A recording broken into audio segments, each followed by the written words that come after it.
Bem-vindos ao Rotas do Vinho São Paulo. Começamos nossa jornada pelo Circuito das Frutas em Jundiaí, uma cidade que une tradição, arquitetura histórica e produção de vinho que encantam os visitantes o ano inteiro.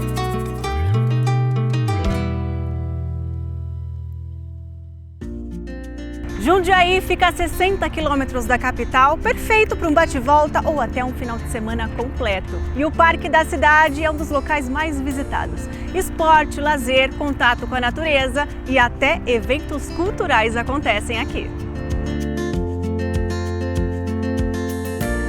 A Nádia, que é diretora de mananciais, vai explicar para a gente exatamente isso. Que lindo aqui atrás dessa represa, né? Inclusive é um dos maiores conceitos do parque, né? Sim, o principal objetivo do parque, ele é cuidar da nossa represa, da água, né, da qualidade da nossa água, do nosso manancial. E aqui o parque, vocês recebem mais ou menos quantas pessoas por ano, assim? Chega a 2.600.000 pessoas no ano.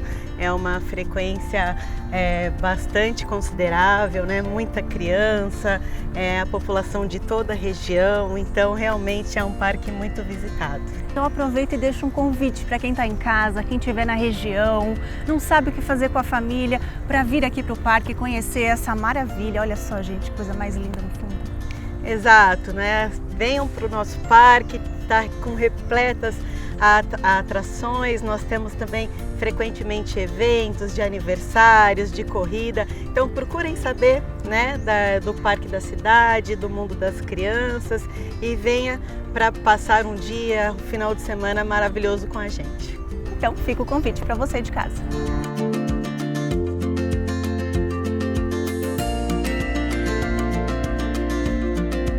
Aqui ao lado, a represa e o Parque das Águas formam um belíssimo cenário para atividades ao ar livre.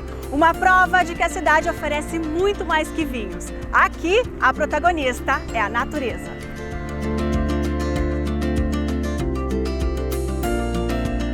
Gente, eu encontrei a Ida aqui e ela vai contar, é a primeira vez que você vem no parque, é isso? É a primeira vez, eu vim no piquenique com as minhas amigas para marcar a minha despedida de Jundiaí. E aí, o que você tá achando? Porque é muito grande aqui, né? Eu tenho muita vontade de conhecer, já faz tempo que eu queria vir aqui para conhecer e hoje, então, eu tô, assim, admirada com tudo isso aqui que eu tô vendo. É maravilhoso aqui.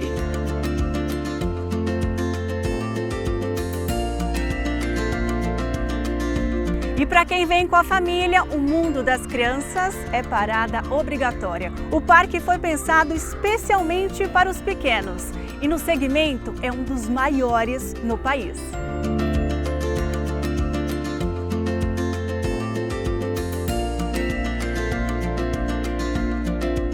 Hoje a Carol e o Wellington, família completa aqui no parque, é isso? Isso, passear, se divertir um pouquinho, trazer as crianças.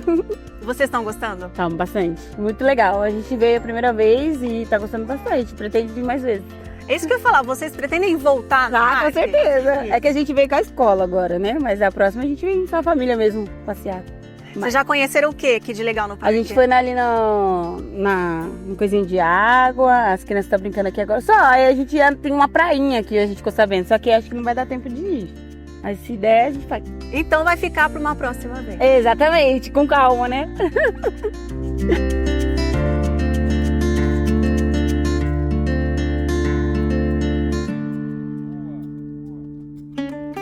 Jundiaí também guarda muita história. A Catedral Nossa Senhora do Desterro, o Solar do Barão, o Complexo Fepasa formam um conjunto arquitetônico que conta a história da cidade desde o século XIX.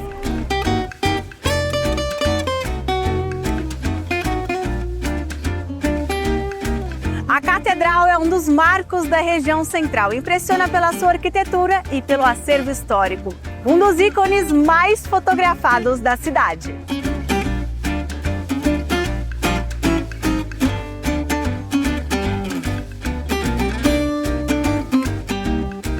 Aqui no Complexo Fepasa, antigos galpões foram transformados em espaços culturais. Jundiaí renova o passado sem esquecer suas raízes.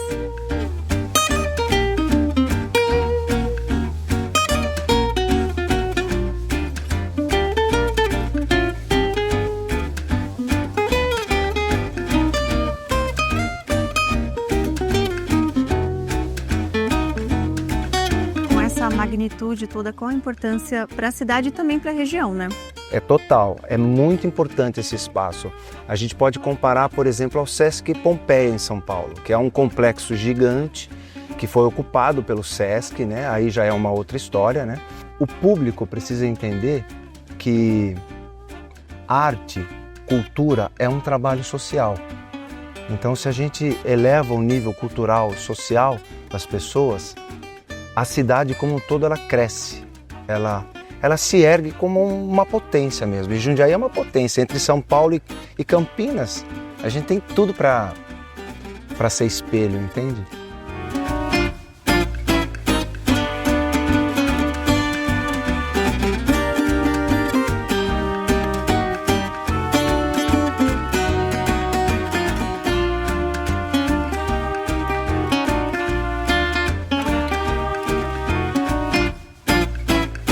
Estou aqui com a Clarina, que é secretária de Cultura, e vai contar pra gente a importância desse complexo, porque é um lugar tão encantador, imagino que seja importante para todo mundo, né? Sem dúvida, esse espaço guarda uma memória que está assim muito no coração do jundiaiense. Esse prédio, a construção foi iniciada em 1890. E aqui eram as oficinas da Companhia Paulista de trem a vapor, certo? Então aqui essas oficinas eram realizadas. Depois esse prédio foi passando por algumas transformações ao longo dos anos, inclusive com as novas tecnologias, né? E quando a gente fala do turismo, né, porque aqui a região é bem ampla, né, inclusive a gente está falando obviamente da Rota do Vinho, o turismo é muito importante aqui para vocês, né, essas pessoas com que elas cheguem aqui, voltem e também repassem a mensagem é muito importante, né? A gente faz parte do Circuito das Frutas, tem a Rota do Vinho, aqui recebe esses eventos que trazem muitos turistas para a cidade. Então, e falar em turistas, a gente vai deixar um convite para quem está em casa assistindo, quem estiver pela região, estiver passando por aqui, esse espaço vale muito a pena. Vale. Esse espaço é único. Esse espaço ele tem uma importância nacional, porque ele conta a história da ferrovia que está intimamente ligada ao desenvolvimento. Então, Jundiaí fez parte dessa história. E Jundiaí tem uma importância gigantesca dentro dessa questão por ter sido a oficina da locomotiva a vapor. Venham e tragam a família inteira.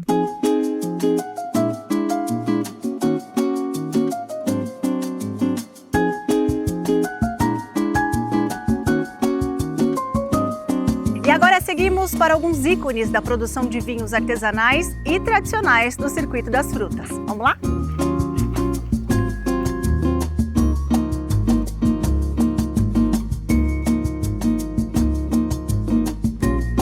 A Beraldo de Cali é uma das vinícolas mais tradicionais do Circuito das Frutas. Com décadas de história, ela combina a tradição italiana, vinhos premiados e uma estrutura completa para receber seus visitantes.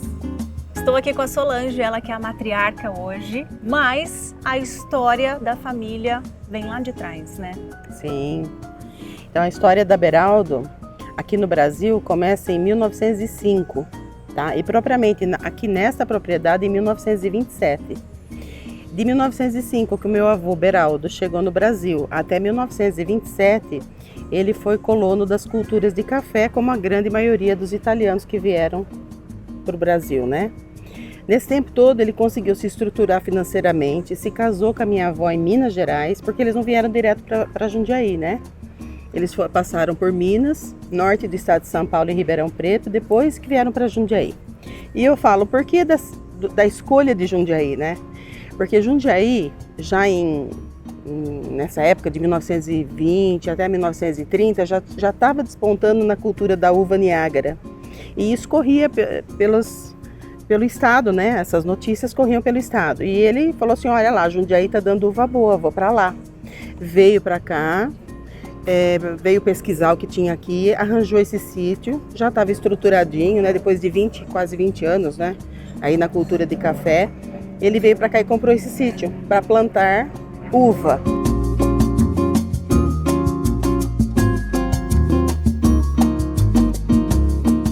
Como toda a família italiana, temos o quê? Uma mesa farta, né, Solange? Que coisa linda!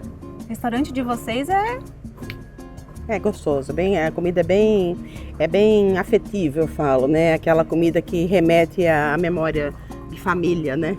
E aqui nós temos 3 rótulos. Isso, né? São os 3 rótulos produzidos na nossa vinícola. O primeiro que a gente vai degustar é de uma uva plantada na propriedade, pois a gente está retomando a plantação das uvas cimas. Lembra que eu falei que meu avô veio plantar e pegou a uva de mesa? Mas a proposta original era plantar uva fina para fazer vinhos finos, né? Então a gente está retomando essa ideia e a gente já implantou um parreiral da Sauvignon Blanc e é a primeira colheita, inclusive. Tá? Que honra!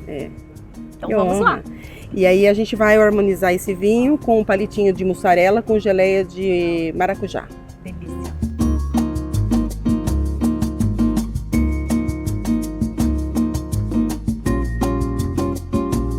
Bom, agora eu vou fazer as honras, porque eu ouvi dizer que vida de apresentadora é supimpa. Então eu vou fazer jus ao nome. Vamos lá. Bom apetite. Aqui a gente tem o queijinho. Isso. Com uma calda de maracujá.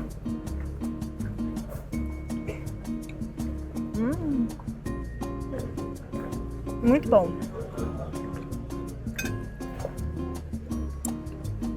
Crocante. E tem a acidez do maracujá junto. Isso aí. Muito bom. Agora,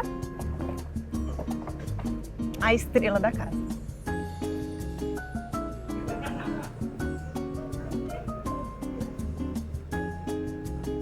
Caiu perfeito. É. Muito bom. Olha. Aprovado.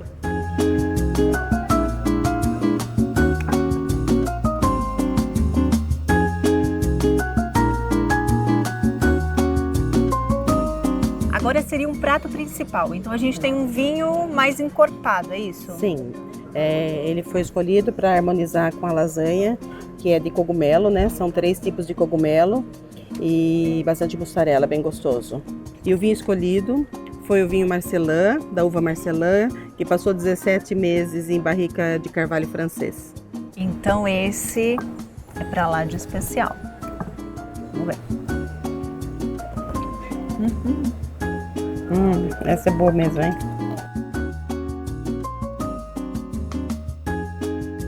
Que delícia!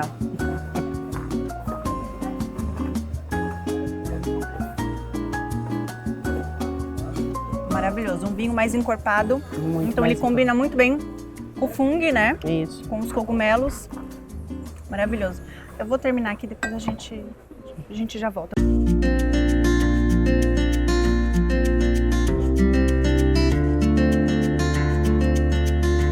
A Adega Mazieiro é um marco na história do vinho paulista. Aqui fé e tradição se encontram.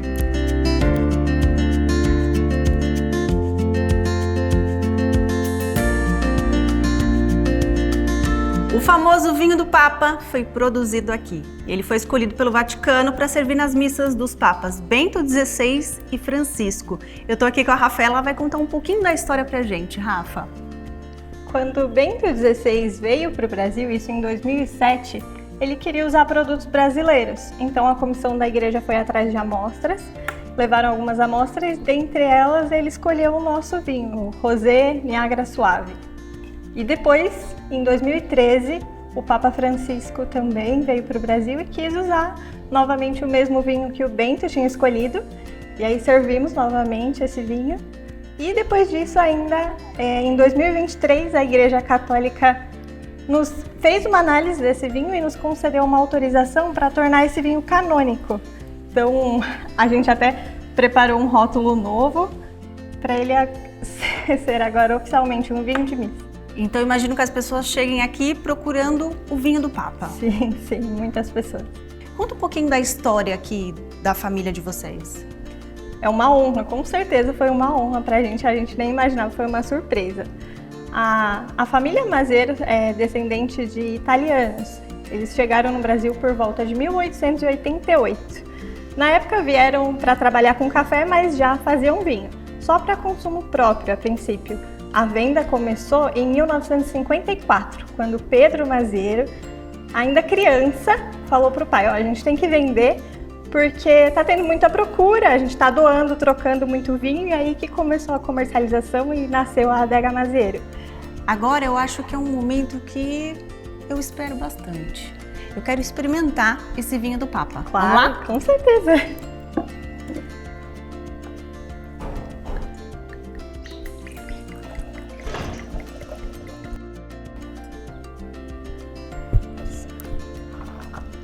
A coloração dele é um pouquinho mais clara, né? Tem alguma característica para isso? Ele é um rosé suave da uva Niágara, a tão famosa uva Niágara, a uva de Jundiaí.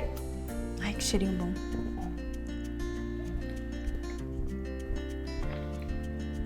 Docinho. Vou provar com você, então.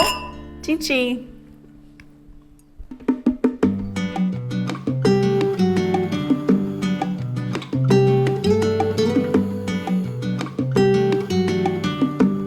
Chegamos em Louveira para conhecer um lugar especial. Rodeada por parreirais, a Vinícola Micheleto une tradição familiar e inovação técnica.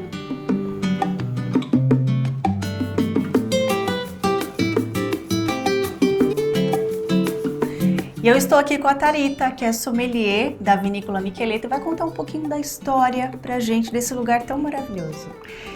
Então, a vinícola completou 23 anos de história esse ano e 21 anos de vinícola, e ela é formada por duas famílias, a família Micheleto e a família Lourençon. Então, de uma amizade surgiu uma sociedade. O início foi em 2002, Daniel Micheleto junto com Luiz Lourençon, que a gente chama carinhosamente de Soli. Então, eles têm uma diferença relativa de idade e começaram a produzir vinhos na casa do Daniel, né? São duas famílias que vieram da Itália, se instalaram aqui, produziam uva, não se conheciam, e aí em 2002 começou um envolvimento maior e a produção do vinho com esse cunho mais voltado para o comercial, aí, transbordar esse legado, digamos assim, né? Então, produziram os vinhos lá na casa, viu que o negócio ia ser fluido, ia dar certo, compraram aqui em 2004. E hoje a gente está num patamar que, graças a Deus, todos os vinhos tranquilos são feitos com as nossas próprias uvas. E a gente foi a primeira vinícola do estado de São Paulo a cultivar a variedade Syrah ou Shiraz, que é uma uva de origem francesa. E aí foi em 2006 isso. Então é um dos principais uvas que a gente trabalha, fora as de mesa, que é a maior parte de produção ali que a gente faz os vinhos, que é o nosso público principal. E hoje, cada vez mais, a gente tem tido procura pelos nossos vinhos prêmios, né? E vocês também têm um diferencial, né? Uma inovação aí técnica que a gente pode dizer que vocês foram um dos primeiros a inovar, né? Então, aqui no estado de São Paulo, geralmente no mundo inteiro a colheita da uva acontece no verão. Só que o estado de São Paulo e Minas Gerais são estados muito chuvosos e prejudicam muito a qualidade da uva.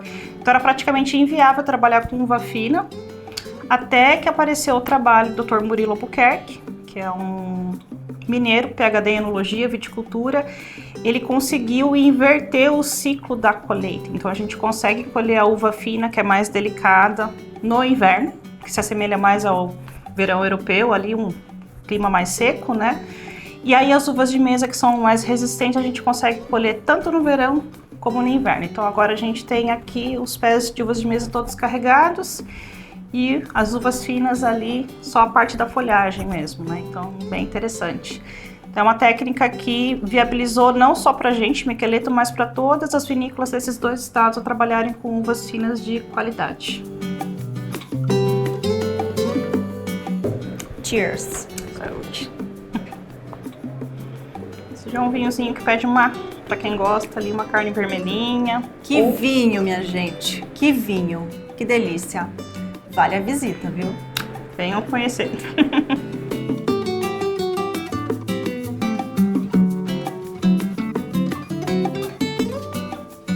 Encerramos nosso primeiro episódio do Rotas do Vinho São Paulo. As cidades do Circuito das Frutas são muito mais do que rotas. Lazer, cultura, história, contato com a natureza e, claro, excelentes vinhos.